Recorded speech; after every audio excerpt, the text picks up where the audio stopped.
Cette vidéo qui concerne le module de calcul de structure plane de CSB vient compléter les vidéos précédentes quant à l'utilisation du module. On y traite de l'importation de géométrie de structure et des quelques exemples proposés. Par ailleurs, plusieurs calculs d'équilibre, de vibration et de flambement seront effectués pour montrer combien il est facile de changer une structure ou son chargement et de relancer les calculs. Toutes les manipulations sont possibles et simples à effectuer, ce qui est particulièrement pratique lors de la conception d'une structure. Alors commençons par lancer le module de calcul que voici. En voici l'interface. Alors nous n'allons pas déclarer une structure à la main, mais nous allons par contre importer des structures conçues par des logiciels différents. Par exemple, nous allons importer une structure, une géométrie de structure qui a été conçue par GMSH et sauvegardée au format .inp. On va aller dans Plein Structure, dans GMSH, et je vais prendre par exemple celle-ci. Bien. Voici. S'il s'agit d'une structure qui représente de manière schématique et plane un pont de type bowstring, et pour l'instant, il ne s'agissait que d'une géométrie, c'est-à-dire des points et des poutres qui, par défaut, si on regarde dans la table des poutres, ont toutes été déclarées avec des IPN 100. Pourquoi? Parce que simplement, c'est l'IPN 100 qui était sélectionné à cet instant-là, lors de l'importation. Si nous avions sélectionné une autre section avant l'importation, alors toutes les sections auraient été faites avec, toutes les poutres auraient été déclarées avec la section qui a été choisie. Très bien. Donc voici une importation d'une structure. Il reste maintenant à changer les sections selon ce que l'on souhaite, au sens de la conception de la structure, mettre les appuis, les chargements, etc. Ce que je ne vais pas faire. Je vais donc fermer tout de suite.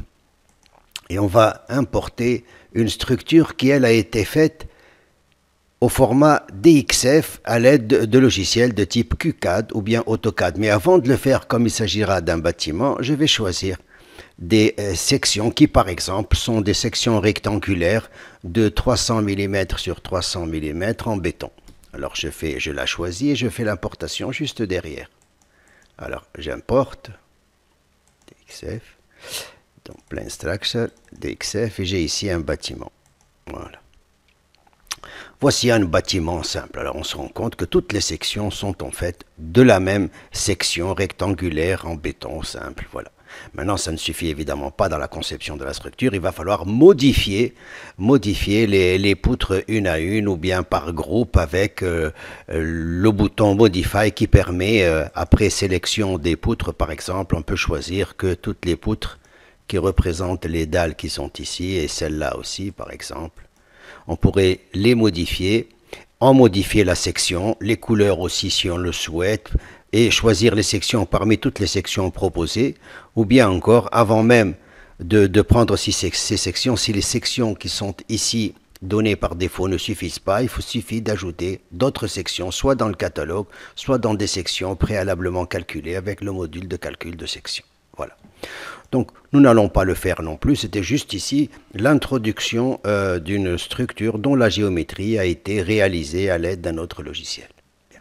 Je vais refermer, close, et je ne sauvegarde pas. Je vais par contre maintenant utiliser les exemples qui sont proposés. Alors, voici les exemples qui sont proposés. On va, pour commencer, regarder l'exemple qui est là, et que voici. Alors c'est un exemple qui est déjà là, il y a un certain nombre de chargements qui ont été, ils sont d'ailleurs très nombreux, introduits. Il s'agit de plusieurs poutres, dont ici des appuis, un encastrement, une articulation et un appui simple. Toutes les poutres, ce sont des IPN 100, c'est écrit ici.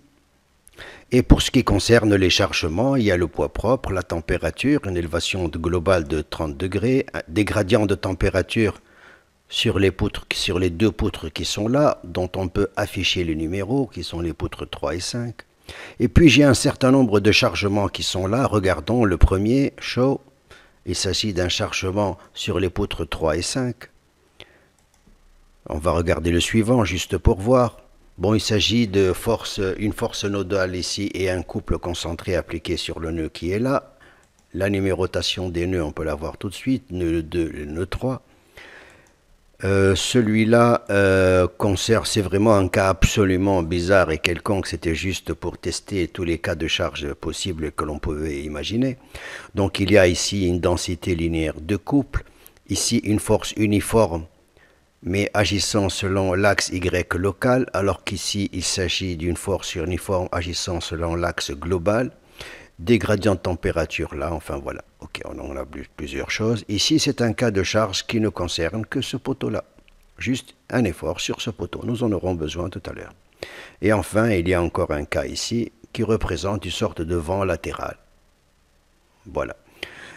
On va tous les effacer et on va enlever le dernier chargement. Bien, pour tous ces chargements-là, eh bien, nous pouvons faire les calculs directement. Solve. Bien, on remarquera quand je suis passé dans l'analyse, on voit ici équilibre, vibration et backlink, flambement. En fait, ces options-là, parce qu'ils avaient été enregistrés et que des calculs avaient été faits, donc on avait gardé ces options, mais enfin, on peut les virer, ces options-là. On va enlever vibration, on va enlever flambement, et on peut ne voir que équilibre. En fait, si on n'a pas envie de faire des calculs de vibration et flambement, il est inutile de solliciter ces onglets. Voilà donc pour l'équilibre. Alors, évidemment, nous avons ici la résolution de tous les cas de charge, et pour tous ces cas de charge-là, nous allons pouvoir faire l'exploitation par combinaison de charges. Alors, combinaison de cas de charge, je peux par exemple regarder l'effet de ce chargement-là en même temps que l'effet du poids propre, par exemple, et peut-être aussi en même temps qu'un effet de gradient de température. On va prendre les trois avec le même coefficient 1, 1, 1, mais nous aurions pu prendre 0,9 de l'un, 1,2 de l'autre et 0,7 du troisième. Puis je valide. Voilà. À partir de là, tous les résultats apparaissent ici. Il y a sous deux types d'onglets. Premier onglet, deuxième. Sur le premier, alors on a les réactions et les déplacements. Alors les réactions au nœud où il y a des appuis, nous avons un encastrement, j'ai deux forces et un couple. Il s'agit de l'encastrement au nœud numéro 1, c'est-à-dire ici. Pour l'articulation qui est là, nous avons deux forces et un couple nul, c'est normal. Et pour l'appui simple en 6, nous avons ici une force uniquement selon l'axe Y global, que la force horizontale et que le couple sont nuls, c'est normal. Par ailleurs, voici les résultats pour les différents nœuds, 1, 2, 3, 4, 5, 6, il y en a 6, leurs coordonnées et leur translation en millimètres et la rotation au droit du nœud par rapport à Z, donc en milliradians. Ok, voilà donc pour l'ensemble de ces premiers résultats. Autre résultat, je me mets au nœud numéro 4 par exemple, je regarde les actions sur les nœuds. Les actions sur les nœuds proviennent de l'action des barres 3, 4 et 5, 3, 4 et 5, et chacune arrive avec des efforts qui sont deux forces et un couple. Voilà. Bien. Autre résultat, c'est par exemple l'épure des moments que voici, des efforts tranchants, de l'effort normal, des contraintes aux fibres extrêmes supérieures et inférieures. Maintenant, bien entendu, on peut aller voir pour la poutre 3, par exemple, tous les efforts intérieurs qui la concernent. Voici les diagrammes des efforts intérieurs. Effort normal, effort tranchant, moment, et les contraintes aux fibres extrêmes. Bien, on peut regarder que les efforts tranchants, par exemple. Voici que les efforts tranchants, et dans ce cas-là, on a une centaine de valeurs qui nous indiquent les différentes valeurs de cet effort tranchant selon l'axe de la poutre. Très bien, donc on a tous ces résultats-là, on les obtient sur simple clic, il n'y a rien à expliquer. Autre chose, au niveau des déplacements, il y a les déflexions maximales par poutre. Pour chacune des poutres, une poutre peut fléchir et fait une déflexion maximale. On vous donne la position de cette déflexion maximale et sa valeur en millimètres.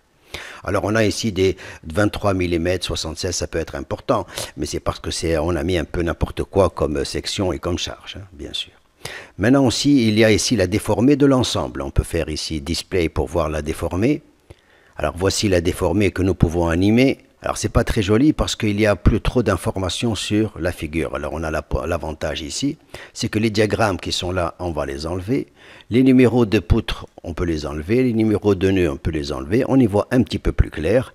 On peut même augmenter un petit peu l'animation et faire display avec une animation. Voilà. Voilà donc la déformée de la poutre. Il s'agit d'une déformée pour la combinaison de charges qui a été retenue pour l'instant.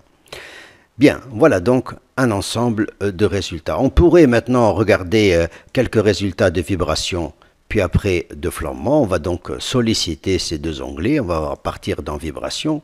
On peut regarder les vibrations, les 2 ou 3 modes de vibration. Premier mode de vibration libre, c'est-à-dire à partir de l'état, autour de l'état naturel. Je vais faire solve. Voici. Alors le premier est à 2,7 Hz, 6, puis 10. Regardons le premier, faisons display. Anime. Donc voici le premier mode, qui est de 2,7 Hz. Voici le troisième mode.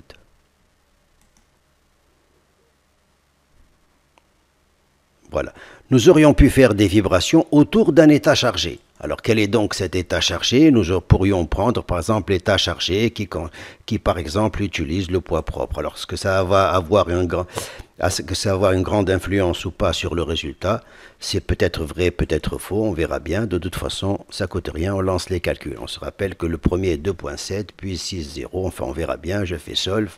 Bon, ça n'a pas changé grand-chose. On passait de 2,74 à 2,7, 6 et quelques, 10. En gros, ça n'a pas tellement changé. Ça n'a pas beaucoup d'influence ici que de regarder, en tout cas pour les chargements que nous avons et pour la structure que nous avons avec les sections dont elle dispose, eh bien, ça n'a pas grande influence. Mais cela dépend des problèmes. Bien, donc voilà pour les vibrations. Pour ce qui concerne maintenant les flambements.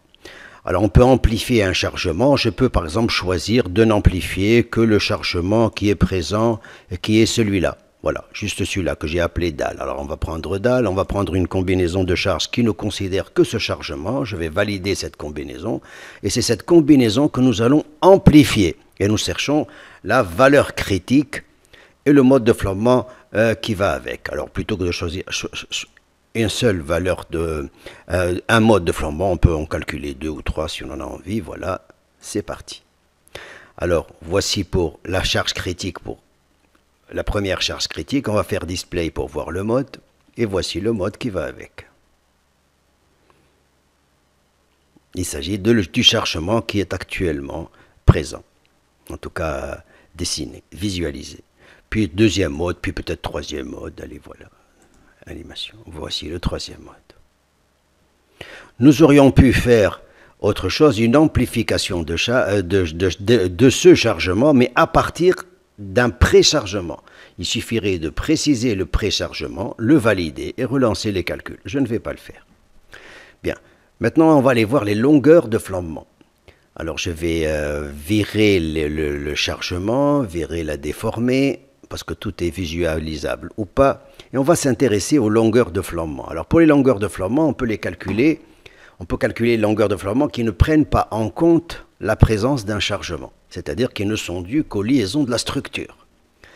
Alors, je vais voir les numéros des barres. Ce sont les barres 1, 4, 2, 3, 5. On va s'intéresser aux barres 1 et 4. Alors, je prends la barre 1, je sollicite la OL, je demande la barre 4. Et pour ces deux, on va demander les longueurs de flambement. On s'aperçoit que pour 1, on a trouvé 1,2. C'est le coefficient de longueur de flambement. Il est à 1,2. Et il est à 1,34 pour cette poutre-là. Pour ce poteau-là. Très bien. Mais on aurait pu aussi le calculer pour les poutres 2, 3 et 5. Par exemple, pour la poutre 2 aussi, on peut faire solve. Elle est de 0,76. En fait, la longueur de flambement qui est là n'est que quelque chose qui est propre à la poutre compte tenu des liaisons qu'elle a par rapport au reste de la structure. Et que donc, si elle avait été soumise, ou si elle doit être soumise à un effort normal, eh bien, c'est par rapport à une longueur de flambement de 0,76 qu'il faudrait aller la vérifier pour son dimensionnement. Voilà ce que ça veut dire. Bien. Donc voilà, nous savons calculer longueur de flambement qui ne tiennent pas compte du chargement. Mais on peut tenir compte du chargement. Alors justement, je vais revenir vers les poutres 1 et 4. Je vais relancer les calculs et nous avons 1,2 et 1,34. Alors que signifie le 220? Le 220, c'est une sorte de valeur de référence qui représente la valeur de la charge critique exprimée en kilonewtons pour la même poutre si elle avait été biarticulée. Voilà, c'est tout. Donc c'est une sorte de valeur de référence qui correspond à pi2 8 sur L2, hein, classique. Et donc, à partir de là, nous pouvons, connaissant le coefficient de longueur de flottement, trouver la valeur de la charge critique. Mais ça nous donne une idée quand même. Déjà, c'est une valeur de référence. Évidemment, comme il s'agit deux fois la même longueur avec les mêmes sections, nous avons exactement les mêmes valeurs pour 1 et 4. Très bien. Alors maintenant, nous avons une charge critique qui est à peu près de 220, qu'il faut maintenant rapporter à la longueur de flottement, mais je ne vais pas le faire. Alors on va prendre on va considérer un chargement. Et le chargement que je vais considérer, c'est celui qui se trouve, je vais faire chaud, c'est celui qui se trouve là. Voilà. Donc on va regarder comment varie la longueur de flottement de la poutre numéro 4 quand la poutre numéro 1 est chargée en compression. Alors, quelle valeur nous allons mettre comme compression? On va prendre un préchargement ou bien un chargement. Et sur la charge qui se trouve, qu'on appelle ici force ponctuelle on P2 sur le nœud numéro 2, hein, parce que ça c'est le nœud numéro 2, voilà. Et on va prendre une valeur, on va prendre par exemple 50. Alors, ça fait 50 kN. 50, il faut rapporter 50 à la valeur de 220, qui est la charge critique de cette poutre 1, qui est la charge critique, on va dire, de référence, si elle avait été biarticulée, mais ça donne une idée. Donc, je vais valider. Voilà, c'est fait. Et on va relancer les calculs. Nous, on s'intéresse à la 4 et on fait solve. On avait 1,34, nous sommes passés à 1,56. Si maintenant je mets, au lieu de mettre ça, je mets 100. Je revalide. Donc j'augmente la compression qui est ici et je relance les calculs. Et là on est passé à 2,08. Là on voit l'influence de la longueur de flottement compte tenu du chargement sur le reste de la structure. C'est important. En fait, quand une poutre telle que celle-ci est chargée en compression, c'est comme si sa rigidité élastique diminuait. Et comme la rigidité qui est au bord de la poutre 4 dépend du reste de la structure et donc entre autres de la rigidité du poteau 1, eh bien ça a de l'influence. Voilà. Et cette influence peut être notable, mais ça va dépendre de la charge de compression que nous avons. Bien. Encore quelque chose. Pour l'instant, les calculs se passent relativement bien. On peut imaginer que quelqu'un ait conçu une structure dans laquelle il y a encore quelques mécanismes de présent. Alors on va simuler des mécanismes pour voir ce qui se passe. Alors pour cela, ce que l'on va faire, c'est que nous allons déjà éliminer cet appui. On va revenir dans la structure. L'appui qui est, on va l'enlever, delete. Maintenant, on va mettre des articulations pour la poutre 2 et la poutre 3. Donc je vais sélectionner la poutre 2, la poutre 5 aussi d'ailleurs, et la poutre 3. Voilà, et on va mettre pour toutes ces poutres-là, on va modifier et mettre des articulations à l'origine. J'ai une articulation là, une articulation là, j'ai une articulation là, il n'y a pas d'appui, il y a au moins un mécanisme, c'est celui-là. Mais en même temps, j'ai ici une articulation, une autre articulation, ici c'est encastré. Ah. On va voir déjà ce qui va répondre. Est-ce qu'il y a un seul mécanisme? Est-ce qu'il y en a plusieurs? Est-ce qu'il n'y en a pas du tout? On verra bien. Les chargements n'ont pas changé, ils sont toujours là. On va en partir dans Analyse et lancer les calculs. Alors on va dans Analyse, Équilibre, Solve. Alors voici ce qu'on nous répond. Alors il semble qu'il y ait un mouvement de solide rigide dans cette structure. Et pour voir ce mouvement de solide rigide, il suffit de lancer un calcul de vibration pour le voir. Et en fait, pourquoi lancer un calcul de vibration? C'est parce que, en fait, un mécanisme est une sorte de mode de vibration à fréquence nulle. Alors on va regarder les deux premiers modes. Un naturel, et je vais faire solve. Ah, et on s'aperçoit ici qu'il y a effectivement le premier mode est à fréquence nulle et qu'il y en a un seul. Donc il y a un seul mouvement de solide rigide qui est resté. On va faire display pour le voir. Alors je vais l'augmenter un petit peu pour que ce soit bien clair. Et je vais l'animer. Voici le mode de solide rigide qui est resté. Ça, on pouvait s'y attendre. J'ai une articulation là et donc cette poutre n'est qu'articulée. Elle fait un peu essuie-glace. Très bien.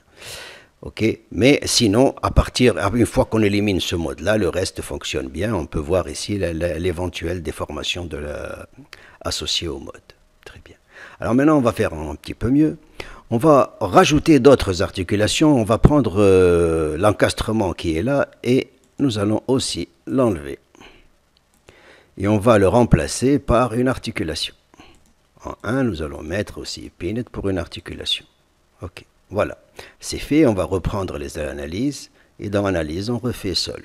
Même chose, toujours problème, vibration, et on va calculer les 3 premiers modes, par exemple. Et là, on s'aperçoit qu'il y a 2 modes d'oscilloïde rigide. On affiche le premier, c'est celui qu'on avait tout à l'heure. On affiche le second, c'en est un autre. Alors, je vais augmenter les choses, et je vais faire display. Et voici le deuxième. Voilà, le premier n'est plus concerné, c'est le deuxième, qui est donc ce reste de structure, sorte de gros portique, eh bien, qui conduit à un mécanisme. On voit bien qu'il s'agit d'un mécanisme, chacune des poutres n'a pas été déformée, elles sont bien droites. Hein. Voilà. Voilà, donc en fait, on retient de cela que quand on lance un calcul, les calculs ne sont menés que s'il n'y a pas de mécanisme, et que s'il y en a, le logiciel s'en aperçoit et on a le moyen de le visualiser, de visualiser le ou les mécanismes présents dans la structure et de les animer afin de pouvoir corriger la structure. Voilà donc pour ce premier exemple qui a fait un petit peu le tour de la question et qui nous a permis a priori de faire l'ensemble des types de calculs qui nous sont proposés. Maintenant, pour ce qui concerne l'interface, il y a File, comme dans tout logiciel pour faire des fermer, sauvegarder, etc. Structure et support et analyse, c'est juste pour switcher d'un cadre à l'autre. Analyse d'options, c'est pour solliciter les vibrations et le flottement si on a envie d'en faire. Tools, c'est ce qui permet de voir les différents outils de visualisation graphique tels qu'un zoom par exemple. Et on peut les virer juste en recliquant dessus.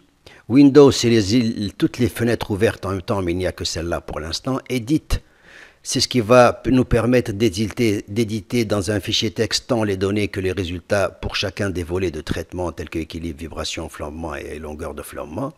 Et Help, qui nous permet d'accéder au manuel, de voir des vidéos ou de voir l'ensemble des couleurs qui sont proposées avec leur nom. Voilà.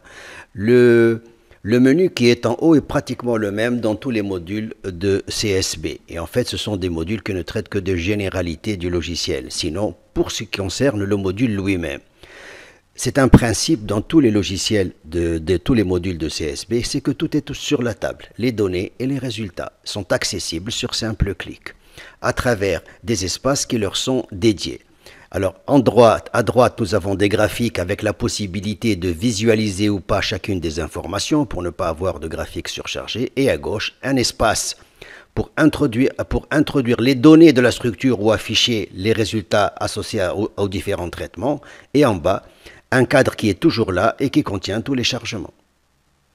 Donc, si on est là dans structure, toutes les tables, sections, poutres, points, section, poutre et appui sont ici, il suffit de les utiliser, on les a sous la main, on n'a qu'à changer ce que l'on souhaite de manière directe, pour peu que l'on change quoi que ce soit dans la structure. Automatiquement, les résultats qui vont avec, il y a un avertissement pour ça, seront éliminés.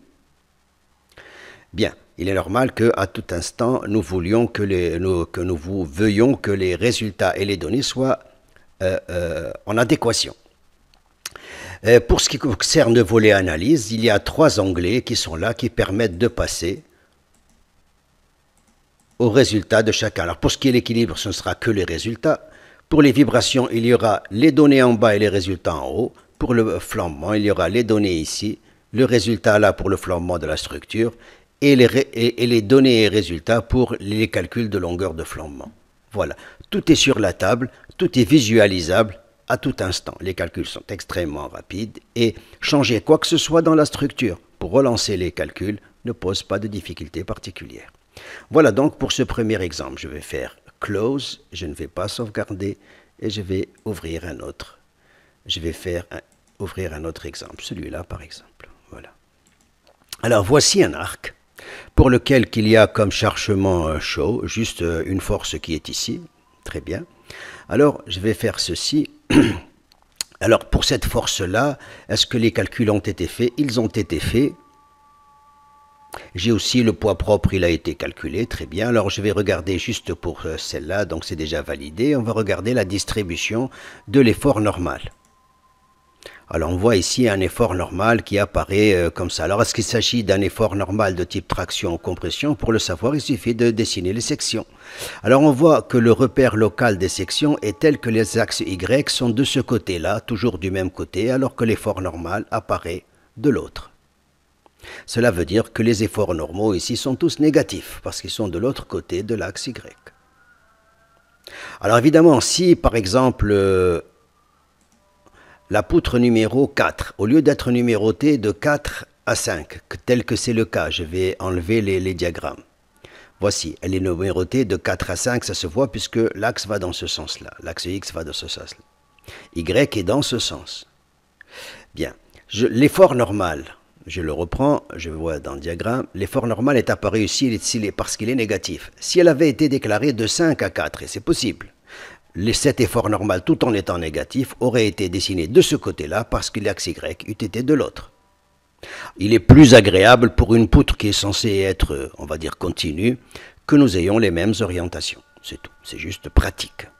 Alors autre chose, je vais virer le diagramme, on va enlever la poutre le nœud numéro 6. Numéro 6, je vais le dilater. Alors on dit attention, si vous continuez, ça tue les résultats, on est d'accord. Alors à partir du moment où on enlève le nœud numéro 6, les deux barres qui arrivent au nœud numéro 6 disparaissent. Il y a une renumérotation des nœuds et des barres et en voici le résultat. Très bien. Évidemment, le chargement que nous avions sur le nœud numéro 6, qui était l'avant, le numéro 6, a disparu puisqu'il n'a plus de sens. Hein. Il s'agissait d'un effort sur un nœud. Très bien. Donc c'est logique. Par contre, le poids propre, il est toujours déclaré. On peut très bien imaginer de vouloir calculer sous poids propre cette structure. Seulement voilà, si je lance les calculs, voici la réponse. Lançons les calculs. Équilibre, solve. Alors on nous dit, attention, cette structure n'est pas connexe. Ça veut dire la chose suivante, cette structure ne forme pas un tout. Il s'agit de deux structures distinctes. Et là, on refuse les calculs. En fait, le logiciel vérifie qu'il s'agit d'une même structure, c'est-à-dire d'une structure qui forme un tout, ou bien simplement connexe. Voilà, ça faisait partie des choses qui devaient être vérifiées. Voilà, c'est tout ce que je dirais pour ce qui concerne cet exemple. Je vais refermer, je vais en ouvrir un autre. Don't save. Je vais prendre Open Example, le bowstring qui est là. Très bien. Voici, cette fois-ci, j'ai quelque chose qui a déjà été conçu avec des HEA 400 partout. Ah non, non, non, pas des HEA 400 partout. Les poutres qui sont là, la 17, la 18, on peut les voir ici, les sections, les poutres alors. La 17, 18, 19 jusqu'à 23, 17 jusqu'à 23, ce sont des poutres dont la section est circulaire avec un diamètre de 60. Tube circulaire, un diamètre de 60 et une épaisseur de 4 mm. Très bien. Donc voici ma structure. Elle a déjà été déclarée. Il n'y a pas de chargement pour l'instant, sauf ici une élévation de température et un poids propre. Très bien. Alors est-ce que ça a déjà été calculé? Pas encore. Ben, on va faire solve. Voilà, c'est calculé. On peut regarder pour la température, une élévation de température, qu'est-ce que ça donne? Je valide. Regardons la déformée globale, hein, déjà juste pour voir. Display. Alors que fait la déformée globale? Ben, il y a une structure qui enfle à cause de la dilatation thermique et qui fait que il ne faut pas oublier qu'on a un appui simple, et bien évidemment, et ça se déplace, ça a à peu près cette tête. Voilà. Voilà pour ce qui concerne la déformation de la structure. Ce n'était pas forcément très intéressant. On va regarder plutôt le résultat pour le poids propre. Je valide. Je vais enlever les barres et on va regarder pour le poids propre la distribution, par exemple, des efforts normaux. Des efforts tranchants, des moments, etc. Bon, voilà, on peut faire le tour. Très bien. Pour l'instant, les barres qui sont ici, les barres qui sont là, sont toutes des barres dont les liaisons sont complètes. On peut le voir ici, toutes les liaisons sont complètes. Voilà, je vais enlever le diagramme. On peut décider que toutes les barres internes qui sont là seraient, par exemple, des barres biarticulées, ou bien des poutres biarticulées. On va les sélectionner. Voilà. Imaginons que j'oublie celle-là, juste pour voir. Je fais Modify. Alors, toutes les barres qui ont été sélectionnées, les voilà. Seulement, j'ai oublié cette barre-là. Si je connaissais son numéro, il suffirait que je la rajoute. Alors, je crois que son numéro, c'est la 23. Je fais Select. Et voilà, elle a été rajoutée. Okay, donc, il est possible de sélectionner graphiquement les barres. Mais il est possible de continuer de sélectionner les barres à l'intérieur de la fenêtre, comme d'ailleurs de les désélectionner. On peut le faire aussi, on peut prendre la 17 et la désélectionner. Voilà, elle vient d'être faite. On va la reprendre, donc c'est la 17, 17, sélectionne. Voilà. Maintenant, pour toutes ces barres-là, on va demander à ce que les liaisons aux extrémités soient des articulations. Voilà, on va cocher les deux, on va faire OK. Je continue parce que ça va effacer les résultats. Et voici toutes les articulations.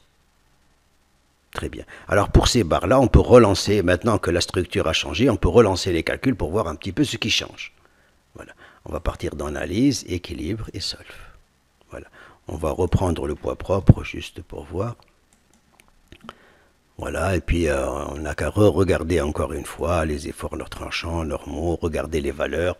Évidemment, et là, on pourra s'apercevoir, juste pour l'exercice, que ça ne change pas grand-chose pour ce qui concerne l'arc et le tablier. Bien, alors ce qui est intéressant aussi, alors pour l'instant, on va faire un petit calcul de, et là je vois buckling, je ne vois pas vibration, je vais le rajouter. On va faire un calcul de vibration. Calcul de vibration, je sais pas, les deux premiers modes par exemple, on va enlever le diagramme, voilà, et on va faire solve. Alors voici les calculs de vibration, premier mode 4.6, deuxième mode 4.93, on peut se demander c'est quoi ce mode, alors on va faire display. Alors dans display, ce que l'on voit comme mode, alors je vais l'augmenter un petit peu pour que ce soit clair, voilà, display, animation. Alors c'est un mode de structure qui se manifeste principalement par la déformation du montant ou de la centrale ou du tirant central. Mais parce que le tirant central a une section qui est beaucoup trop faible, on va tout de suite le corriger.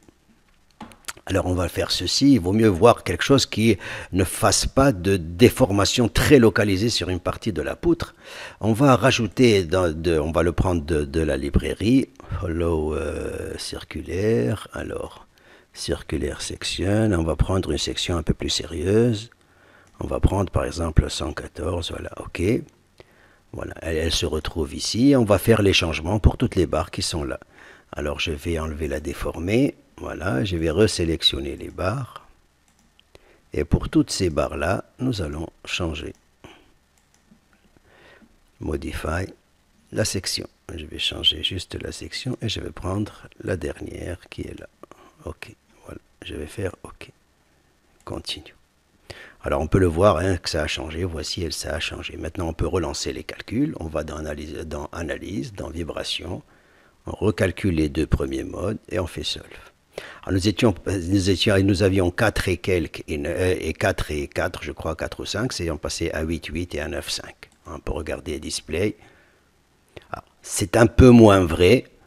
On peut encore augmenter un petit peu ou bien éviter les articulations qui sont ici pour encore améliorer le résultat. Et on peut le faire tout de suite d'ailleurs.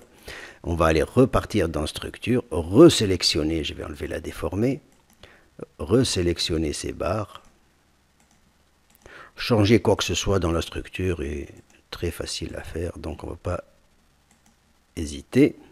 Et là, on va changer les liaisons complètes pour les deux. Voilà, c'est parti. Voilà, on revient dans analyse, dans vibration, on resolve de solve. On regarde le premier. Ah, cette fois-ci, c'est un vrai mode de structure qui n'est localisé nulle part. Et qui est passé à 11 Hz. Comme première fréquence de structure. Voilà, donc on peut agir comme ça, faire des changements sur une barre, ce n'est pas tellement un problème. Alors maintenant, pour ce qui concerne le flambement, certes qu'on peut regarder le flambement global. Ce qui m'intéresse, moi, c'est plutôt les longueurs de flambement. On va s'intéresser aux longueurs de flambement des barres qui sont ici, les barres qui sont les barres, par exemple, la barre 20. Alors pour la barre 20 qui est ici, même 19, 20, 21 si on veut, voilà. Pour la 19, la 20 et la 21, regardez les valeurs de longueur de flambement. On a 0,5, 0,5, 0,5, tel que c'est pour l'instant. Imaginons qu'elle soit soudée, eh bien elle est à 0,5, 0,5, 0,5.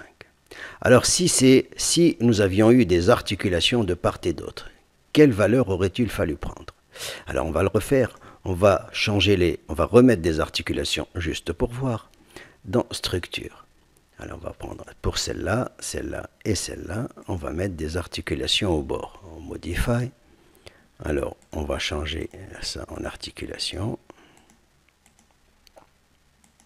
Ok, c'est parti. Voilà, et on va se remettre dans analyse. Et on va regarder pour le même flambant, on va faire solve. Là, on est passé à des longueurs de flambant qui sont 1, 1 et 1. Donc, en fait, on peut avoir des articulations, mais on sait bien que technologiquement, des articulations, on n'en fait pas tellement. On a plutôt des choses qui sont bien mieux liées et souvent soudées. Et bien, quand elles sont soudées, faire l'hypothèse que c'est articulé parce que c'est plus simple dès l'instant qu'il s'agit d'un diagonal, d'un tirant ou d'un montant, eh bien, ça peut conduire à des surdimensionnements qui peut-être sont inutiles. Mais en tout cas, on a la possibilité de calculer les longueurs de flambant compte tenu de l'ensemble de la structure. En plus ici, calculer la longueur de flambant compte tenu du chargement sur la structure que je ne vais pas faire. Voilà. Voilà. Il est possible donc, pour résumer, de rapidement traiter n'importe quel cas de structure. Tout est sur la table. Tout est facile à changer, et le fait que tout soit sur la table et qu'il n'y ait pas à chercher les informations ou bien les actions que nous avons à entreprendre dans une arborescence de menus et de sous-menus est ici le choix qui a été fait par le logiciel CSB qui, dans tous ses modules, propose absolument pour chacun des modules tout sur la table. Les données et les résultats sont toujours accessibles. En plus, pour ce qui est des visualisations, tout est visualisable ou pas. Voilà quelques exemples qui permettent de faire un petit peu le tour de la question. Je fais close. Qu'est-ce qu'il y avait comme autre exemple? Il y a ici un treillis. Bon, encore une fois, un treillis, il est utile pédagogiquement dans un treillis de voir la différence dans les calculs qu'il y a, en tout cas au niveau des résultats, entre le fait de considérer que c'est soudé ou bien si c'est articulé. C'est un exercice qui peut être utile d'un point de vue pédagogique. Voilà, et de l'utilité d'avoir des structures triangulées. Voilà, il n'y a rien de spécial à raconter pour cet exercice. Quel en est le chargement? Voilà, c'était ça comme chargement, c'est un exercice standard. Voilà, donc ces quelques exemples sont là pour que l'on puisse faire à peu près le tour de la question. Alors on s'arrêtera là, ces quelques exemples mettent fin aux quelques vidéos sur le module de calcul de structure plane.